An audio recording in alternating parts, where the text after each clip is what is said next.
राधा जी एक आम मध्यम वर्गीय परिवार की मुखिया थी। वे अपने बेटे शुभम और बहू मनीषा के साथ रहती थी। एक बेटी सीमा थी जो कि शादी के बाद अमेरिका में बस गई थी। राधा जी के पति की मृत्यु बहुत ही पहले हो चुकी थी। शुभम और मनीषा की शादी को 5 साल हो गए थे, लेकिन अब तक उनकी कोई संतान नहीं थी। राधा जी की बहू मनीषा भी जॉब करती थी, जो कि राधा जी को बिल्कुल भी नहीं सुहाता था। वे जल्द से जल्द दादी बनना चाहती थी, लेकिन मनीषा और शुभम यह अच्छी तरह से जानते थे कि अभी मनीषा का जॉब करना कितना ज़रूरी था। राधा जी अपने बेटे शुभम से इस बारे में बात करती तो शुभम किसी न किसी बहाने से बात को टाल देता था।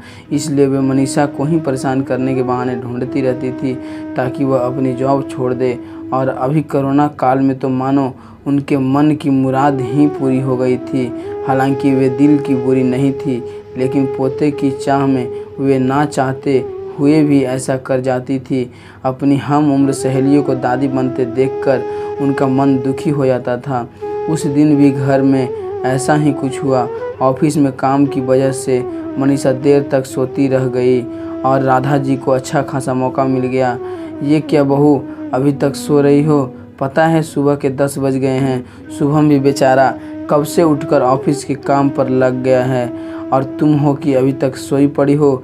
चलो अब उठकर सबके लिए चाय नाश्ता बना लो। मुझसे कुछ हो नहीं पाता है, वरना मैं तो तुम्हारे भरोसे कभी ना रहती, खुद ही सब कर लेती। सॉरी माँ जी, वह देर रात तक काम चलता रहा, इसलिए सुबह सुबह ही सो पाई थी, इसलिए समय का पता नहीं चला।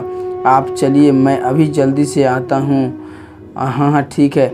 मेरा कुछ भी नहीं, पर शुभम को देख लो, उसे कुछ चाहिए तो नहीं? कब से उठा है बेचारा। भगवान मुझे जल्दी से ठीक कर दे ताकि मैं ही अपने बेटे का ध्यान रख सकूं। राधा जी ने नाटकीय अंदाज में कहा। राधा जी ने अपनी बहू मनीषा को उठाते हुए कहा। मनीषा ने घड़ी देखी तो वाकई 10 बज गए थे। आज उसकी आंख कैसे नहीं खुली। वह जल्दी जल्दी अपने काम निपटाकर हॉल में आई तो शुभम अपने लैपटॉप के साथ ऑफिस के काम कर रहा था। उसने किचन में जाकर चाय नाश्ता बनाया और फिर रात के बर्तन साफ किए और झाड़ू पोछा करके नहाने चली गई। दरअसल कोरोना वायरस की बढ़ती बीमारी की वजह से शहर में पूरी तरह लॉकडाउन किया गया था, इसलिए काम वाली बाई भी नहीं आ रही थी। मनीषा खुद एक इंटरनेशनल कंपनी में काम करती थी। उसका ऑफिस टाइम निश्चित नहीं होता था। अधिकतर उसे रात में देर तक काम करना होता था। कल भी उसका काम देर तक चलता रहा, इसलिए वह देर तक सोती रही। मनीषा नहाकर आई तो देखा कि उसकी सास अपने कमरे में अपनी सहेली से फ़ोन पर बात कर रही थी। बातचीत में अपना नाम सुनकर मनीषा सास की बात सुनने लगी।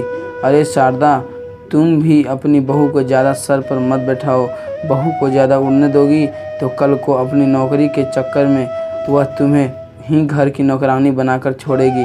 मैं तो भाई शुरू से ही मनीषा की नौकरानी करने के खिलाफ थी। अब करे नौकरी शौक़ से, पर साथ साथ घर के काम भी करे।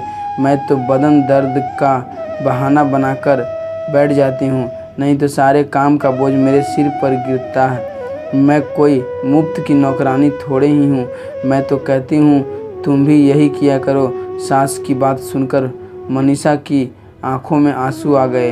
वह जिस सास को बीमार समझकर उनकी दिन रात सेवा करती थी, उन्हें एक गिलास तक उठाने नहीं देती थी। सारा दिन घर का और रात को ऑफिस का काम करके थकान से चूर होकर भी उफ तक नहीं करती। उसका यह फल मिला है। उसे माना वे मेरी नौकरी के खिलाफ हैं। अगर यदि घर की किस्त नहीं होती तो वह भी कभी नौकरी नहीं करती। शुभम का बोझ कम करने के लिए ही वो नौकरी कर रही थी। खैर, अभी के मुश्किल समय में वह सास से किसी भी बात पर बहस नहीं करना चाहती थी जिससे घर का माहौल ख़राब हो, इसलिए वह उनकी बात को नज़रअंदाज करके वहाँ से चली गई। लेकिन उसकी नज़रों में राधा जी की इज्जत ज़रूर कम हो गई थी। दूसरे दिन सुबह सुबह राधा जी की बेटी सीमा का अमेरिका से फ़ोन आ गया। सीमा की सास उसके पास अमेरिका आई हुई थी। आदत के अनुसार राधा जी ने जैसे ही सीमा की सास की बुराई करनी चाहिए, वैसे ही सीमा ने उन्हें डपट लिया। माँ, आप बिल्कुल भी माजी के बारे में अनाप शनाप नहीं बोलेगी। पता है आपके चक्कर में आकर मैंने उनके साथ कितना बुरा व्यवहार किया था, लेकिन आज मुझे उनकी कीमत पता चल गई है। तुम तो उनके यहाँ पर आने के कितने खिलाफ थी, मगर आज अगर वे यहाँ नहीं होती ना माँ, तो ना जाने हमारा क्या हाल होता। तुम्हें तो पता ही है कि मेरा नौकरी करना कितना ज़रूरी है। कोरोना ने यहाँ भी ऐसा कर ढाया कि घर में ही सब करना पड़ रहा है। किट्टू का बेबी केयर सेंटर भी बंद है। मैं और राजेश फुल टाइम बिजी रहते हैं। ऐसे में माँ जी ने अकेले ही किट्टू के साथ साथ पूरे घर का सारा काम संभाला हुआ है।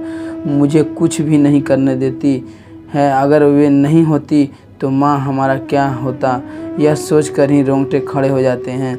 सच में माँ वे कोई साधारण महिला नहीं है, बल्कि मेरे लिए तो देवी के सम्मान है। मेरे इतना अपमान करने के बावजूद। और सीमा रोने लगी।